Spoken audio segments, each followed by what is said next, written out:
Be'ez Hashem Yisborach, we begin Perek Shlishi, the third chapter in the Hilchos Shechitah and the Rambam's laws of slaughtering in the Sefer Kedusha, which now the Rambam moves on to the primary invalidations and disqualifications that come up in Shechitah. As the Rambam opens up in Halacha Aleph, it says, Chamisha Dvar Mafsid Mes Shechitah. There's 5 things that detract from the validity of the slaughtering. And the Ikar Hilchos Shechitah and the primary laws of slaughtering is Lizar B'Kolach Mem, is to be careful in each one of these 5 halachas. And they are, and the Rambam is going to explain each one of these in this parak. Shehiyah, which means waiting. Drasa means like pressing. Chalada means like borrowing. Hagrama means tilting, tipping. Ve'ikar, and ripping out. As the Rambam explains, halacha beis, he opens up with the first one. Shehiyah keitzat, what's the invalidation of waiting?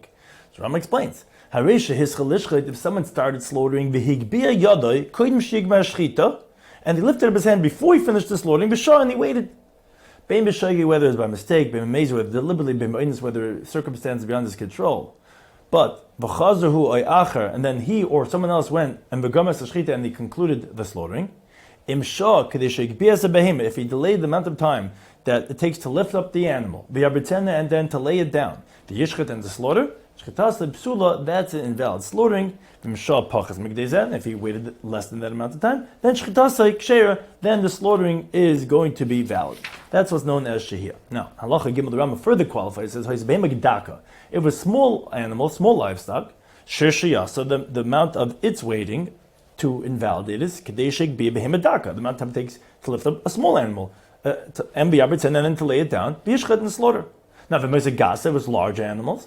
Then kadeshik behena, it's the amount of time it takes to lift it up, which obviously is more difficult than that of a small animal. And to lay it down, and to slaughter it. Now, regarding fowl, kadeshik behemedaka, it's the amount of time it takes to lift up a small animal, and lay it down, and to slaughter it. Now, halacha dal. Let's say shachad ma'at. Let's say slaughter a little bit. V'shama'at, and he waited a little bit. V'chazav v'shachad ma'at, then he went and he slaughtered again a little bit. V'shama'at, and again he waited a little bit. Until he finally finished the slaughtering. Now, never in one time, consecutive time, did he wait the amount of time that we said is the invalidation of waiting. But if you would calculate all the weights that he did, he'd start from a kul and shir would calculate to the sum total would be the amount of time that would invalidate because of a shia. This is a doubt if this is considered as a nevela. If let's say he waited, the amount of time it takes to lift it up, and to lay it down, and the amount of time it takes to slaughter, the amount of time that it would take to slaughter a minority of the signs, not all of the signs, not a full-fledged shechita, but it's that amount of time. Not the amount of time that would be a bonfire shechita. Here also raises fake nevela is also something in the Gemara if this is considered as a nevela. Halacha hey. But let's say he slaughtered already the majority of one sign by a bird, or the majority of 2 by a behem. So even if he waited half a day, and then he went and finished off cutting the signs, it's going to be permitted. Because he already had slaughtered the amount of measurement, so it's like just cutting a piece of flesh from a slaughtered animal, because you already did a shechita. So you're finishing off the shechita, but halachically, the fact that you did a majority was already a valid shechita, and therefore it's not considered as if you did the shia in the shechita itself. Halacha vav. Let's say shachad b'kana levadei. Let's say he knows for sure that he didn't touch the veshet. He only slaughtered the windpipe. So, for example, let's say he's holding the windpipe in his hand, and only that he's holding, and he slaughtered it. And he slaughtered chetz yoy. He only cut half the kana, which is not a shechita. And the reason for that is because since the kana only becomes a treifa once a majority of it is severed, so let's say he slaughtered only half of the windpipe, or just a minority of it. And he waited a long amount of time, and the person could then go ahead and go conclude this slaughtering, and there's no problem with what he did, because he didn't do a shechita, and it didn't make it into a nevela either, because it was less than half. Now, but if he slaughtered the majority of the windpipe, which the veshet is different, that by the food pipe, if he made just a small hole, and then he waited the amount of time that we said is the invalidation time of shehiyah, then bein or whether he went back to finish off the slaughtering that he started, or whether he went to do a totally different slaughtering in a different place in the neck, that's going to be invalid. And the reason for that is because an animal or bird should if the majority of the windpipe gets severed. Or if the food pipe gets a whole, just even a small amount, that's already a nevela. That would already be, you have to qualify that as either shechita, because if it's not, it's a nevela, and hence ve'ena shechita me'eles ba, so the slaughtering is not going to be effective anymore because it's already a nevela, and you already waited about the time of shir, so that obviously can't be a long shechita. Like we're going to explain in halachas at the end, halacha chav bein and halacha chav gimel. Now, halachas and Rambam continues, says hinis balacha. So it's been explained to you. She'ein shehiyah bakana ba'ev klal. You don't really have the problem of shehiyah, of waiting in the windpipe by a fowl, by a bird at all. Why? She'im shachad reba kana b'shah, because if you slaughtered already the majority of the windpipe and you waited, so we said by a bird, all you need is one sign, and you already did, when you do the majority, you already finished your shechita. So when you go back and you finish it off, it's just like cutting a piece of the meat. It already was slaughtered. And if he slaughtered only a minority, meaning anything less than half of the windpipe, and then he waited, so you can go back and finish off the slaughtering whenever you want to, because you ain't in the size mission available, because you don't have to be considered as part of the shechita. So that it shouldn't be like you waited. What do you mean you didn't do shechita, but you already cut? Yeah, it's not considered a problematic as nevela. Actually, pasuk rebakon until the majority of the windpipe gets cut. So maman of shach, if you did less than half, so it's like nothing. And you did more than half, you already did the shechita. So you're not going to have that psul of shia in the kana by the eif. In contrast, like we said by the veshet, there a small amount already makes in the veil. Now halacha ches says the Rambam shachar eif. Let's say someone started slaughtering the bird by the kana. The Shabai, now he waited, but the any day doesn't know im nikav aveshet or nikav. It doesn't know if, in addition, the food pipe had a hole because he started the slaughtering. He doesn't know if he punctured it or not. So what he does is like this, and we said in the kana itself, you're never going to have this problem about shehiyah, but he started, but then he stopped. So what you should do is you go back and you continue slaughtering the kana, the windpipe, only that, in a different place. Then you leave it till it dies. And then you'll inspect the food pipe from the inside. If you don't find any droplets of blood, then you know it wasn't punctured, because or else you would see blood on it. And if it's going to be kosher, because again, there's no problem about shehiyah by the kana. That concludes the first of the five, that of shehiyah. And halacha test Ram continues regarding the second invalidation of chalada. Says the Ram, chalada ketzad. Now, chalada means to say that when you borrow, you stick the knife and you conceal it underneath, which comes from the word of chulda, of a weasel, which lives in the bottom of the foundation of the house, which is covered, and therefore it's called a chulda. So, what's this invalidation of chalada? Says Ram, for example, shechitah sasakin ben similar simon, where you stick the knife in between the two pipes. So now you're borrowing. You're not doing as top down or bottom up. You're going somewhere in between. So so whether when you stick it in between the two pipes and you continue and you cut upwards for the upper sign, or you cut the bottom sign beneath it, which is the way of slaughtering, either way, it's going to be in the validation of chalada.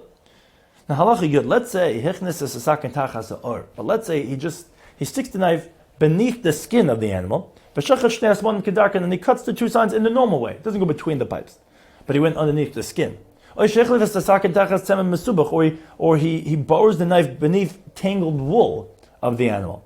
Something totally external. He takes a cloth and he covers it over the knife and the neck as he's and he's slaughtering beneath this cloth.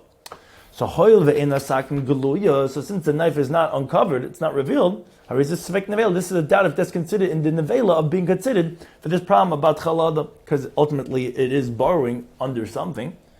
And so let's say he slaughtered only a minority of the signs behachlada, and he concluded the shechita not with chalada. Here it's doubtful is that could be considered nevela or not, because ultimately the majority was done without chalada, but ultimately some of it was done with chalada. Halachid Av, the Ram continues regarding the third invalidation, that of drasa. Says Ram, drasa Kate said, what's the invalidation of drasa? Which means that he presses the knife down forcibly, and it's chopping instead of slaughtering. So how so? Because for example, shehika b'sakan al tzava, he hits it with a knife on its neck. Like the way you hit with a sword. And he cut the signs at one shot. Without going forward and coming backwards. It's not with a cutting formation, rather it's just a chopping. Or let's say, no, he didn't chop. He put the knife on the neck and he presses. He cuts downward. It's not like the way someone cuts radishes, like cutting squash, until he cut the signs. That's the invalidation about the rasa. Next halacha, the Beis Ram continues with the next psul, the fourth one, that of hagrama. Says Ram, hagrama ketzad. How is the psul of hagrama? Which hagrama is that it's like from the term of machria, of like tipping it out of the area which is valid to do a shechitah. So says Ram, zeh shechet bakana l'mala. This is someone who slaughters by the windpipe up towards the head, b'makom she'nera l'shechitah. He's tilting it out of the bounds, out of the boundaries, into an area where it's not fit for slaughtering. Ukamai shnei chidin. So Ram explains, there's these, like, it looks like two kernels of wheat that yesh b'seif hakana, that there is at the edge of the windpipe, which the windpipe is made with rings of cartilage, which only the uppermost ring is complete, but all the rest are not complete. And there's a strip of flesh that surrounds them and connects the two ends of the rings, because the rings are not complete now. But at the top of the windpipe, on the uppermost ring, there's like a cap of flesh, which is slanty and pointy, and that's from where the animal speaks from. Now, at the end of the slant of this cap, there's these like two kernels of flesh that are called chidim because they look like kernels of wheat. So, and this is lamala on the top, like I said, but tabas kedayla on the great ring, which is the uppermost ring. So, says the Rambam regarding that, let's say cuts in the area of where those, so to speak, kernels of wheat are, which are these pieces of flesh on the top of the windpipe. So, if he left at least a little bit of those chitim above, which he was beneath that, that's going to be valid. That means to say that he cut from the slant of the cap downwards. That's an area that's fit for slaughtering. But if he cut into those chitim and he didn't leave over any of it, he cut that all off, and he cut above them, that's considered already from the psul of hagrama. You already tilted out of the area that's permitted to be the makom shechitah psul, and it's going to be invalid. Now, Lochi Gimel says the Rambam, let's say shachat roiv ha'echad. Let's say cut the majority of one, let's say by a bird, that all you need is one sign. Or roiv ha'shem, the majority of two by a behema. Now, v'hishle mashchita b'drasa b'grama. Now, you completed the slaughtering by pressing down or by going out of bounds. That's going to be valid because because what you did, what's necessary for the amount of slaughtering, was done appropriately. Now let's say higrum matchilish. Let's say he starts off out of boundaries, meaning out of the area, the first third. Then he realizes, of course, he goes v'shachat shnei shlishim, and then he cuts the next 2/3 in the appropriate area. So that's going to be a valid shechita, and the reason is because ultimately the majority, as we go with laws of majority, was done in the area of where shechita is appropriate. Let's say shachat shlish. Let's say he cut a third in the right place. Then the higrum shlish, he went out of the area for a third, and then he realized the mistake of he goes and he does an appropriate shechita for the remaining third. And also it's going to be valid because you don't have to have contiguous majority in one shot, as long as in the sum total you have an appropriate shechita in the majority, so it's going to be valid. Let's say higrum shlish. Let's say he was out of the area for the first third, the shachat shlish, and then he went in for the middle third, and then higrum shlish, and then for the last third he went out again. Again, here is a psula. It's going to be invalid because you don't have a majority as an appropriate shechita. Now, v'imdaras ha'hechled, this halacha is all the commentaries struggle to explain the understanding of this halacha. V'imdaras ha'hechled.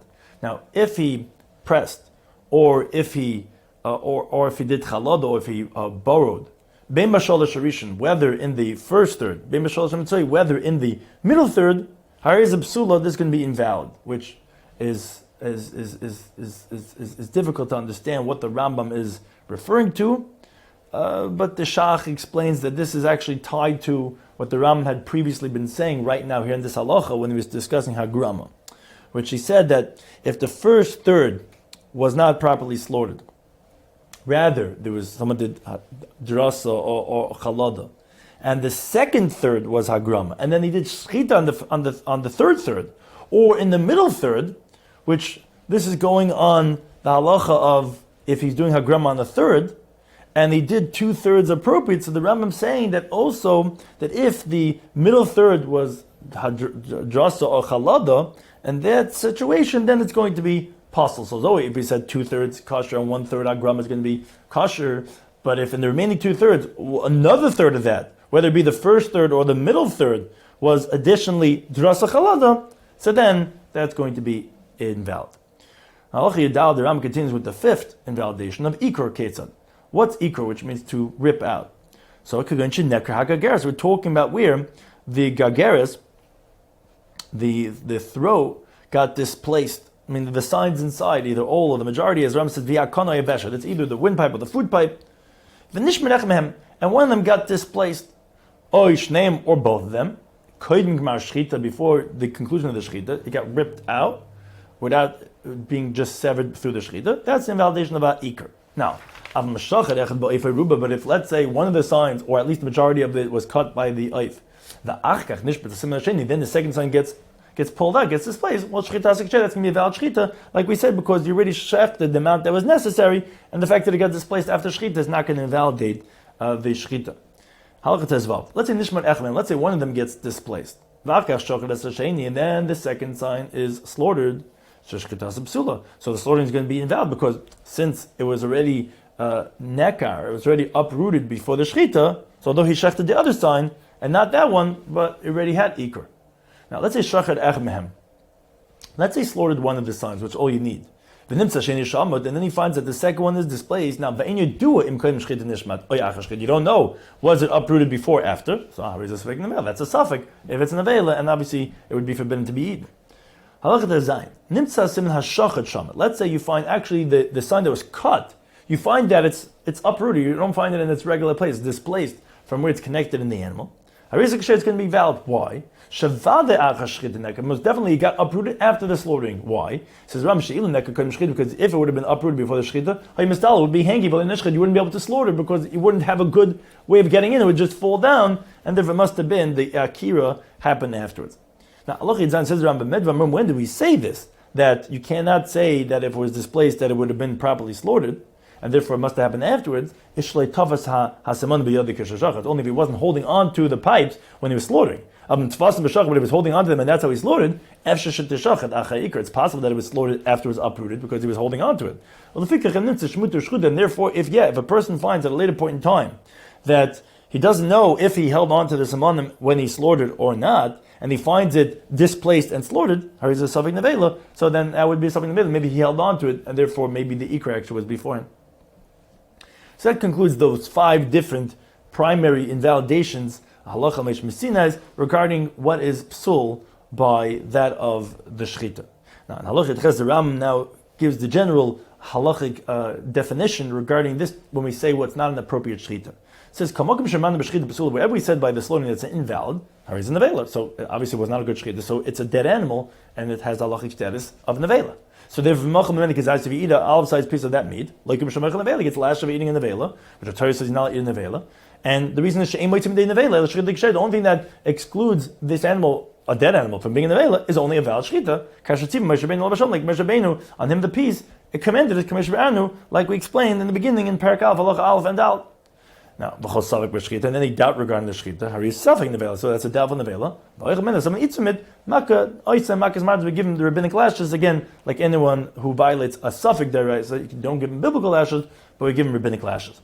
Now, the Ram continues on this halacha regarding being nevela, that it could even be nevela when it's still alive. As the Ram says, "Behemish notal shanital yarich shalom."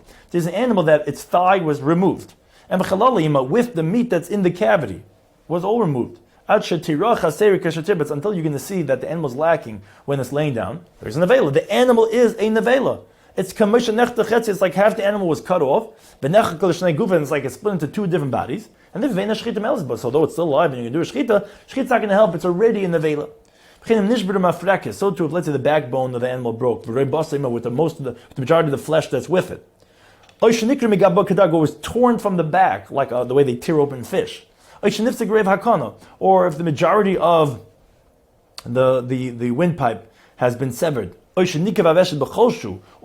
the food pipe just has a puncture, even a minute amount, in the place which is fit to slaughter over there, in contrast to the turbat haveshet, which is on the top, that actually would make it a treif and not an avela. But in all these cases, are using the avela machayim, so it's already considered an avela when it's still alive.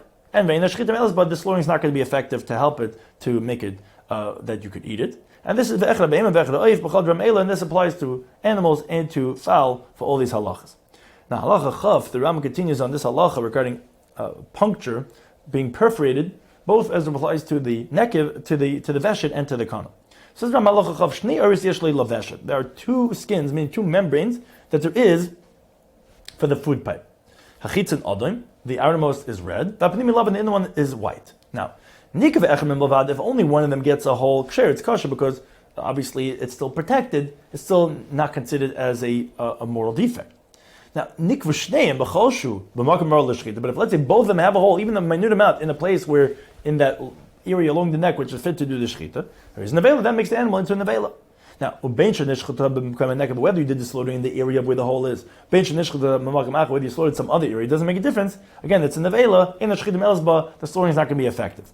Now, and even if the holes are not one opposite the other, they're not opposite each other, still, nevela, the animal is going to be considered as a nevela. And the reason why that is because the way it works is that the food pipe stretches and shrinks, and it could be at one point that the two holes will line up, and therefore then the skin's not going to be protecting, and then obviously the animal is going to be eating, and it's going to be going throughout the whole system, causing a toxic buildup. So therefore, even if it's would be considered as nevela. Now, the Rambam continues. Let's say, okay, the food pipe has a hole, but the olay krum, but then some mucus went on it and it turned into a scab, usatama, and it closed up the hole. In the krum says the Rambam, the scab is nothing, but it's considered like it has a hole as it was beforehand. It's not considered as a valid closure to make the animal not into an avela. Now, let's say you find the thorn stuck there in the food pipe. How is this svek nevela? So it's doubtful if it's nevela, because shem and nikav aveshet, maybe that the thorn has made a hole, and it's just that you have a scab that went where the hole is, and it's not visible.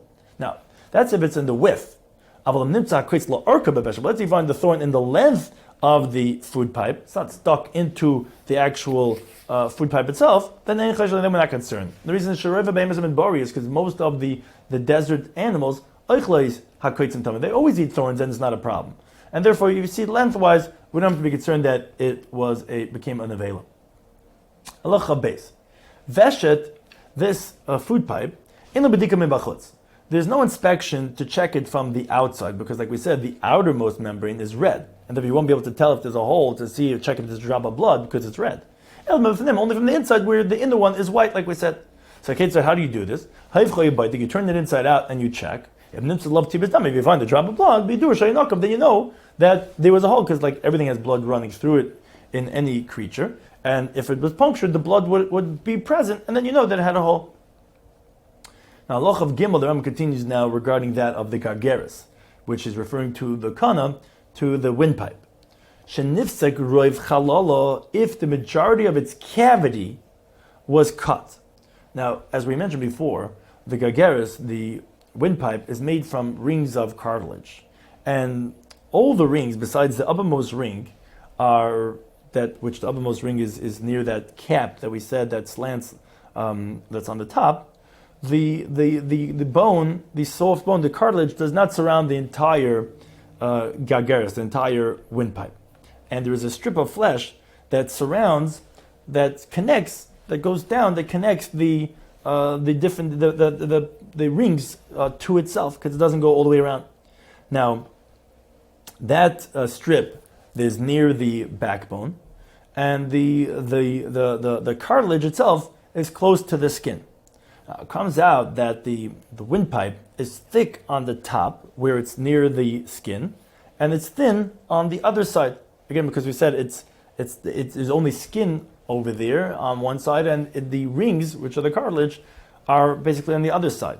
So the thickness of the gargeris is from the neck of the animal where the skin is. And the thickness of the neck goes along the thickness of the gargeris. So when you cut the gargeris from the skin with a third of the cavity, the majority of it was cut because that the wall of the gargeris is thick on the top from the place of the skin. Now, regarding the side of the neck, there you only have a thin membrane. And we could presume that when you cut the gargeris precisely from the skin and the backbone, so it's getting to get cut. So if so, you have the thickness of the cartilage completing it for the majority, and with a minority of the bottom, you still have half of the cavity or the majority. So the chiddush in this halacha basically is that it's not an avela until you cut the majority of its cavity, and that is the thickness of the cartilage is not going to complete it for the majority.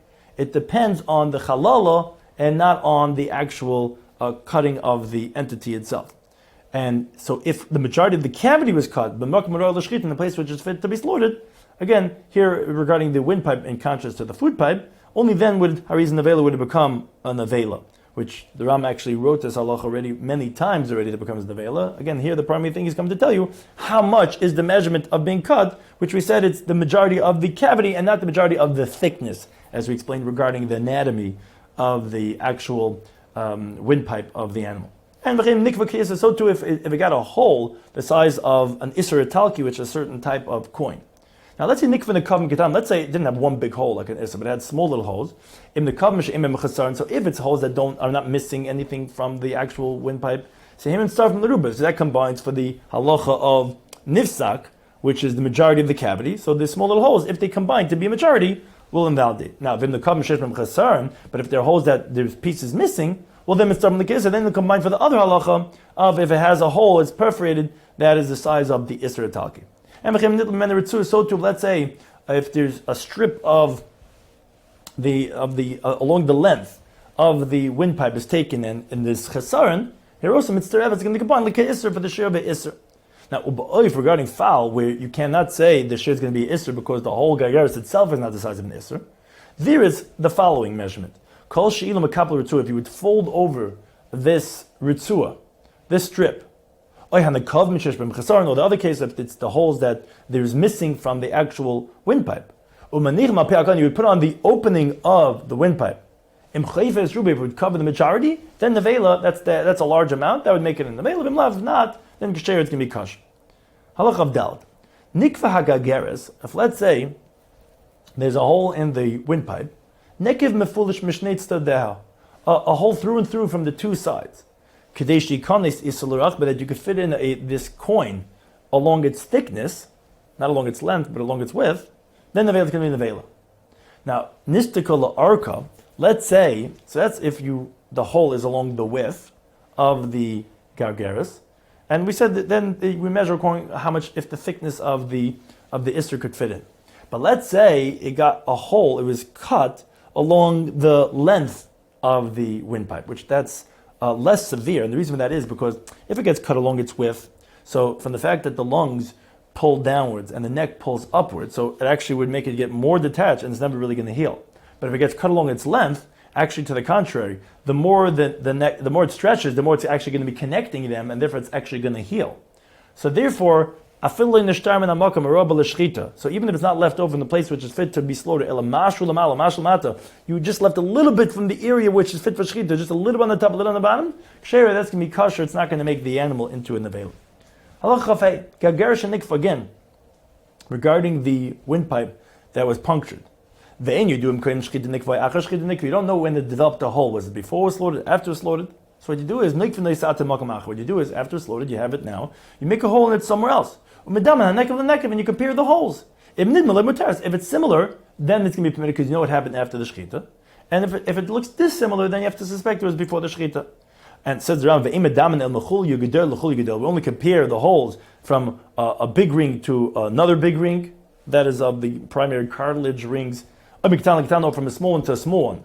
Aval loy miktan l'gdav. You cannot compare a hole in a small ring to that of a big ring, because as the Rambam explains, shakala kana, because as we've mentioned before, the whole windpipe are chulyasu, are all circled with rings. Between every single ring is chulya achas katan b'shteim, is one ring that's smaller from the two of them, berdaka and soft. So again, when you have the hole and you don't know when it happened and you want to compare it to the new hole you're making, again, it's got to be, if it's in the primary rings of the cartilage, then that's a big one. You have to make a hole in another big one, and if it's one of the small ones in between, then you got to compare from another small one that's in between.